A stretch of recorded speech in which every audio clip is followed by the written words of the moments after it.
안녕하십니까. 유한 목사입니다. 우리 인생에게 과연 죽음이란 뭘까요? 많은 사람들이 죽음을 두려워하죠. 안 죽으려고 하죠. 너무 당연한 것입니다. 왜냐하면 죽은 후에 심판이 있고 그 심판에 따라서 불과 유황으로 타는 못에 들어가기 때문에 그렇습니다. 그러나 우리 예수 믿는 사람에게는 죽음이 좀 달라요. 예수님은 죽음을 어떻게 보셨나요? 오늘 요절 말씀 11절을 보겠습니다. 이 말씀을 하신 후에 또 이르시되 우리 친구 나사로가 잠들었도다. 그러나 내가 깨우러 가노라. 예수님은 죽음을 잠으로 봤어요. 우리 단잠 자기를 원하죠. 꿀잠 자기를 원하죠. 숙면을 취하기를 원합니다. 왜냐하면 잠은 너무 좋기 때문에 하나님이 주신 선물이에요. 잠은 우리가 잠을 자고 나서 이렇게 휴식을 하면 면역력도 높아지고 또 기쁨도 생기고 힘도 나게 됩니다. 그와 같이 우리에게 죽음은 잠인 것입니다. 완전한 평안과 휴식을 맛볼 수 있는 것이 죽음입니다. 그런데 조금 더 생각해 보면 죽음은 잠보다 더 좋은 것입니다. 우리가 잠자고 나면 자기가 있던 그 장소에서 그 몸 그대로 깨어나죠. 그런데 우리가 부활할 때는 더 좋은 장소에서 더 좋은 몸으로 썩지 않고 또 영광스럽고 강한 몸으로 다시 살아날 것이기 때문에 그렇습니다. 자유로운 몸으로 살아납니다. 그러면 이거는 누구한테만 그럴까요? 오직 예수님을 믿는 사람에게만 그렇습니다. 그래서 오늘 말씀의 제목을 처음에 나는 죽음은 잠보다 더 좋은 것이다 이렇게 정했다고 말씀을 전하다가 보니까 이거는 믿는 자에게만 그런 것이네 이런 생각이 들어서 말씀 제목을 바꿨습니다. 믿는 자에게 죽음은 잠보다 더 좋은 것입니다. 그러나 믿지 않는 자에게는 죽음은 정말 무서운 것입니다. 오늘 말씀을 통해서 죽음이 어떤 점에서 잠과 같고 또 잠보다 더 좋은지 배우고자 합니다. 7절에서 10절을 보겠습니다. 그 후에 제자들에게 이르시되 유대로 다시 가자 하시니 제자들이 말하되 랍비여 방금도 유대인이 돌로 치려고 하였는데 또 그리로 가시려 하나이까? 예수께서 대답하시되 낮이 12시간이 아니냐? 사람이 낮에 다니면 세상의 빛을 봄으로 실족하지 아니하고 밤에 다니면 빛이 그 사람 안에 없는 곳으로 실족하느니라. 예수님은 이제 나사로가 죽었고 또 죽은 지 이제 한 나흘이나 된 것을 알기 때문에 유대로 가자고 했어요. 예수님이 유대로 가는데 이틀 걸리고 그러면 나사로는 죽은 지 나흘이 됩니다. 그때 나사로를 살리려고 했던 거예요. 그런데 제자들은 뜻밖에도 유대로 가지 말자고 하는 거예요. 왜냐하면 그 전에 유대에 있을 때 유대인들이 예수님을 돌로 치려고 했거든요. 예수님과 하나님은 하나다 이렇게 말하니까 신성모독한다고 예수님을 돌로 쳐 죽이려고 했습니다. 그런데 또 유대로 가면 유대인들이 돌로 쳐 죽이려고 하는데 그러면 예수님만 죽는 게 아니라 제자들인 자기들까지도 죽을 수 있다 이렇게 생각해서 두려움 때문에 그들은 유대로 가기가 싫었습니다. 이들에게 예수님께서는 한 가지 비유를 말씀하셨어요. 낮에 다니면 밝기 때문에 넘어지지 않는다고 그랬어요. 실족하지 않는다는 건 넘어지지 않는다는 거였거든요. 낮이 12시간인데 이스라엘 시간으로는 그 12시간 안에는 넘어지지 않는다 이렇게 얘기했습니다. 또 그 마음에 세상에 빛이 있는 사람들은 그 빛을 봄으로 또 넘어지지 않는다 이렇게 말씀하셨습니다. 이 비유적 의미가 무엇일까요? 첫 번째로 12시간이라는 것은 우리가 태어나서 죽을 때를 말하는 것입니다. 하나님이 우리를 이 세상에 보내신 그 시간이 12시간이거든요. 각자에 따라서 좀 다르겠지만 이렇게 태어난 것이 예를 들어서 오전 7시라면 또 이제 저녁 7시가 죽는 것이라면 어린아이들은 한 8시에 사는 것이고요. 또 우리 젊은이들은 한 12시, 1시 정도 사는 것이고, 나 같은 사람은 한 5시나 6시쯤에 살고 있는 것이 아닐까요? 이와 같이 하나님이 정하신 그 시간이 있는데 그 시간에는 죽지 않으니까 두려워하지 말라, 이렇게 말씀하고 있습니다. 물론 우리가 하나님이 주신 사명을 감당할 때 그렇다는 거예요.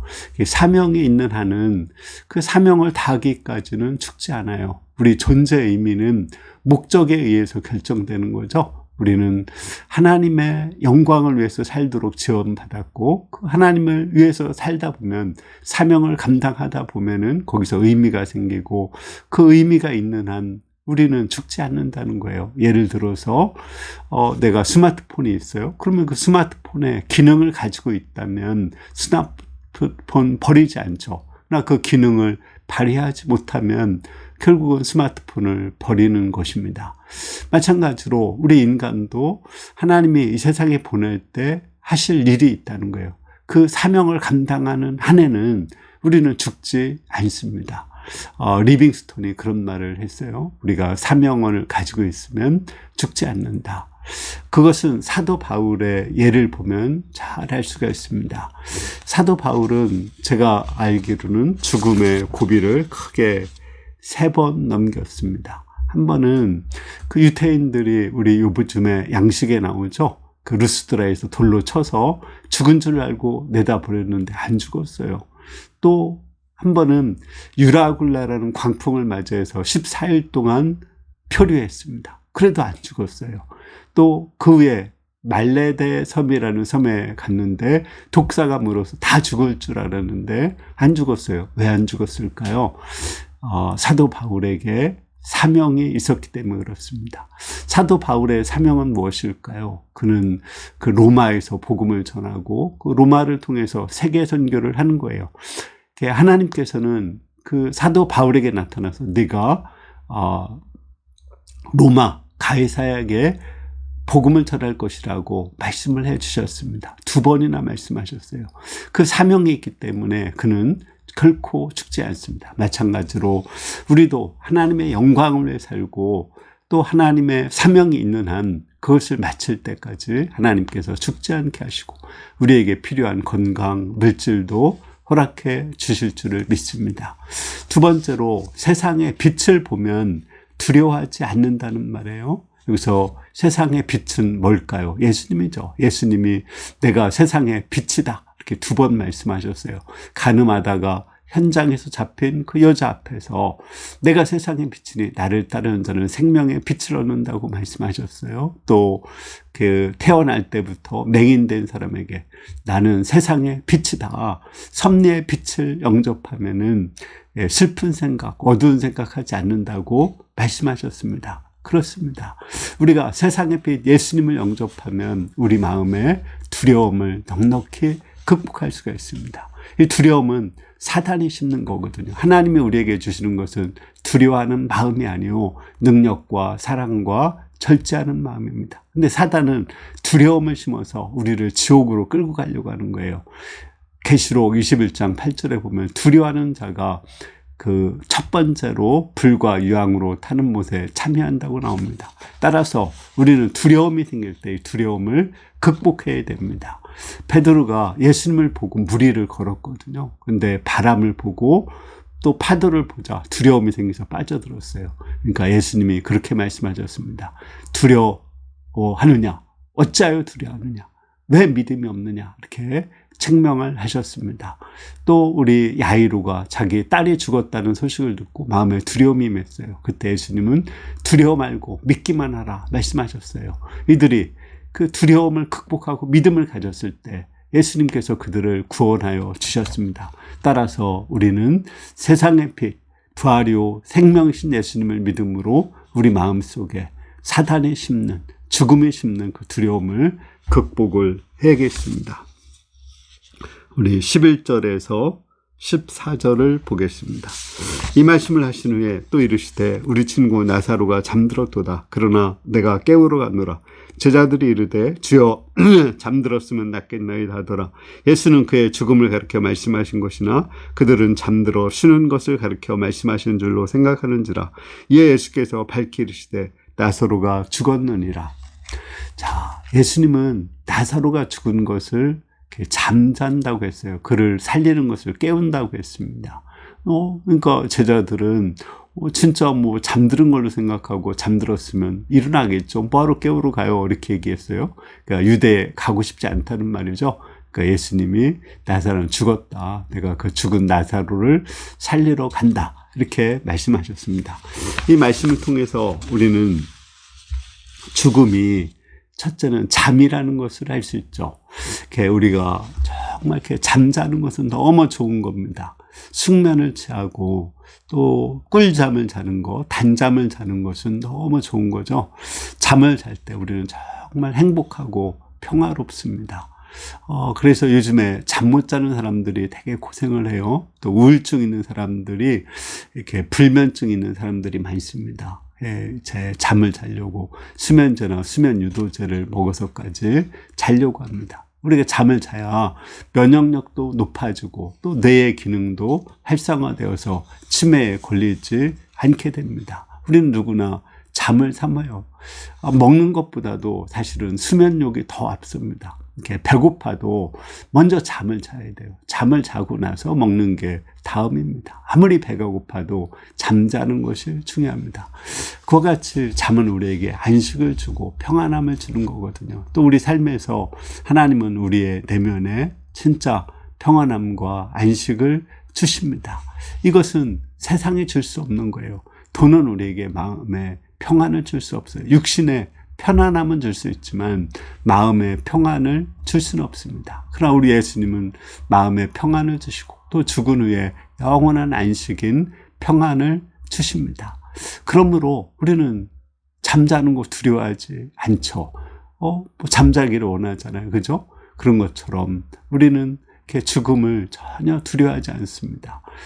죽은 후에 우리가 다시 잠자다가 깨어나듯이 일어날 것이기 때문에 우리는 죽음을 두려워하지 않고 또 죽음을 편안하게 잠자듯이 맞이할 수 있고 또 이 세상에서도 우리가 마음의 평안을 누리며 살아갈 수가 있습니다. 두 번째로 죽음은 잠보다 더 좋은 것입니다. 이렇게 우리가 죽고 나면 바로 이 모습 그대로 살아날까요? 또는 이곳에서 태어날까요? 아닙니다. 그것은 소생이라고 하지 부활이라고 하지 않습니다. 예수님은 어떤 모습으로 부활하셨나요? 썩지 않고 또 강하고 영광스러운 몸, 시공에 제한을 받지 않는 그 모습으로 부활하셨습니다. 아주 자유로운 모습으로 번데기가 나비가 되듯이 그런 자유로운 모습으로 부활했습니다. 우리도 죽은 후에 부활할 때는 예수님과 같이 아주 자유로운 모습으로 시공의 제한을 받지 않는 자유로운 모습으로 살게 되고 그곳에는 슬픔도 고통도 아픔도 없을 것입니다. 그러므로 우리에게 죽음은 정말 잠보다 더 좋은 것입니다.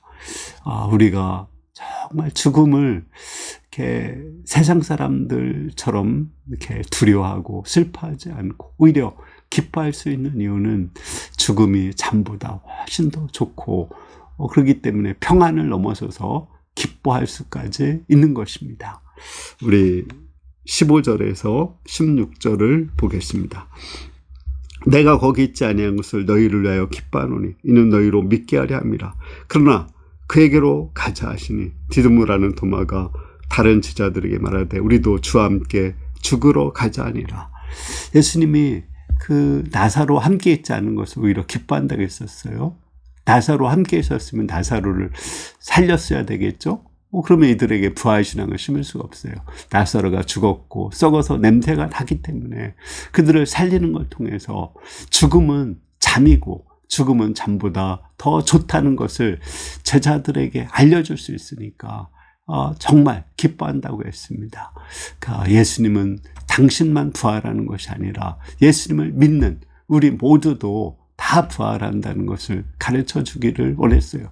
제자들도 부활하고 마르다, 마리아, 나사로 또 거기에 있는 유태인들 또 모든 사람들 예수 믿는 사람들이 예수님처럼 이렇게 죽은 후에 썩지 않고 또 영광스럽고 강한 자유로운 몸으로 부활할 것을 가르쳐 주기를 원했습니다. 새하늘과 새 땅에서 살게 될 것을 가르쳐 주기를 원했습니다. 그래서 오히려 나사로의 죽음을 기뻐한다고 말씀하셨습니다. 그런데 도마는 뭐라고 했나요? 우리가 주와 함께 죽으러 가지 않겠어요? 그는 죽음을 아직도 두려워하고 또 정말 이렇게 슬퍼하고 절망하고 있었어요. 의리는 있었지만 아직도 사망 권세에 그는 시달리고 있었다는 것을 알 수 있습니다. 그가 정말 부활신앙이 있었다면 어떻게 될까요? 우리 주와 함께 잠자러 가자, 안식을 얻으러 가자, 새로운 부활을 얻으러 가자, 이렇게 말을 했어야 옳을 것입니다. 결론적으로 11절을 보겠습니다. 이 말씀을 하신 후에 또 이르시되 우리 친구 나사로가 잠들었도다. 그러나 내가 깨우러 가노라. 자, 우리 비신자들이 죽음을 두려워하는 것은 너무 당연한 거예요. 그 위에 심판이 있고 불과 유황으로 타는 지옥에 들어가기 때문에 그렇습니다. 그러나 우리 예수 믿는 사람들까지도 죽음을 두려워하고 또 슬퍼하고 절망하는 사람들이 있어요. 그는 예수님을 안 믿는 거죠. 마치 제자들이 두려워하듯이, 도마가 두려워하듯이. 의리는 있는데 죽음의 공포에 시달리는 사람이 있습니다. 사단에 놀아나고 있는 거죠. 그 사람들은 부활을 믿지 않는 거예요. 우리가 정말 부활이요 생명신 예수님을 믿는다면 우리에게 죽음은 잠과 같이 아주 달콤한 또 꿀잠과 같이 너무 행복한 영원한 안식을 얻는 것입니다. 또 그 예수님을 믿을 때 우리의 삶에서도 정말 마음의 안식을 얻으며 살아갈 수가 있습니다. 두 번째로 죽음은 잠보다 훨씬 더 좋은 거라겠죠. 더 좋은 모습으로 썩지 않고 강하고 영광스러운 모습으로 새하늘과 새 땅에서 태어나게 될 것입니다. 그러므로 이 부활을 믿는다면 우리는 오히려 죽음을 평온하게 맞이는 아니라 정말 기쁨으로 맞이할 수가 있습니다. 그 나비가 나방이 되어서 그 번데기가 나비가 되어서 훨훨 자유롭게 날아다니듯이 우리는 새로운 몸으로 부활해서 그 시간과 공간의 제한을 받지 않는 그 세계에서 훨훨 자유롭게 날아다니고 또 이렇게 정말 행복하게 살게 될 것입니다. 고통도 슬픔도 눈물도 없는 그곳에서 영원한 영생복락을 누리며 살게 될 것입니다. 우리가 모두가 부활이요 생명신 예수님을 믿고 죽음을 잠과 같이 평온하게 맞이하고 또 잠보다 더 좋은 것으로 기쁘게 맞이할 수 있기를 기도합니다. 기도하겠습니다. 하나님 아버지, 이 비신자들에게 죽음은 정말 두려운 것이고 또 심판이 있고 지옥이 있는 것이지만 우리 믿는 자에게 죽음은 잠과 같고 잠보다 더 좋은 부활과 새하늘과 새 땅이 있는 것임을 믿습니다. 우리가 예수님 믿고 모두가 부활해서 이제 잠을 자듯이 그렇게 죽음을 맞이할 수 있기를 원합니다. 또 더 좋은 세계에서 더 좋은 몸으로 부활할 것을 믿고 죽음을 기쁘게 맞이할 수 있기를 원합니다. 예수님의 이름으로 기도합니다. 아멘. 우리가 이렇게 죽음은 남 얘기 같지만 사실은 이렇게 죽음이 산 사람들을 지배해요. 정말 죽음을 잠보다 더 좋은 것으로 믿는다면 우리는 하루하루 살 때 마음의 평안을 누리며 정말 기쁘고 행복하게 살아갈 수 있을 것입니다. 이번 한 주도 마음의 평안을 누리며 행복하게 살 수 있기를 기도합니다. 감사합니다.